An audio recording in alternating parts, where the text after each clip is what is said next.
నమస్తే కేజీఎన్ 9 టీవీకి స్వాగతం. ఇబ్రహీంపట్నం నియోజకవర్గం యాచారం ప్రభుత్వ వైద్యశాలలో ఇబ్రహీంపట్నం మండలం దండు మైలారం గ్రామంలోని ప్రభుత్వ వైద్యశాలలో భువనగిరి ఎంపీ నిధులతో వాటర్ ప్లాంట్లు ప్రారంభోత్సవం చేసిన భువనగిరి ఎంపీ చామల కిరణ్ కుమార్ రెడ్డి, ఇబ్రహీంపట్నం ఎమ్మెల్యే మల్రెడ్డి రంగారెడ్డి,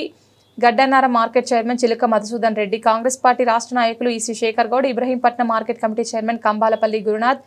యాచారం మండలం మాజీ ఎంపీపీ రాచర్ల వెంకటేశ్వర్లు, కాంగ్రెస్ పార్టీ మండలం అధ్యక్షులు మస్కు నరసింహ, మహిళా నాయకురాలు అమృత సాగర్, దండు మైలారంలో ఈదులకంటి నరేష్ గౌడ్, నెట్టు నరసింహ, పిట్టల అనసూయ, సీతయ్య, ముదిరాజ్,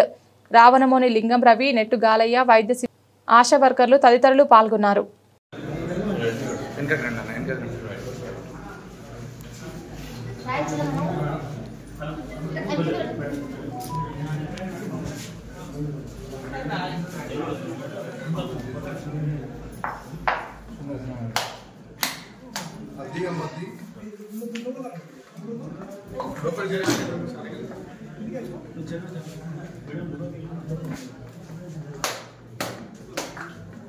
సైడ్ ఉన్నామా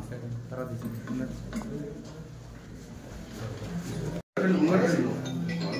లైటింగ్ చేసేసి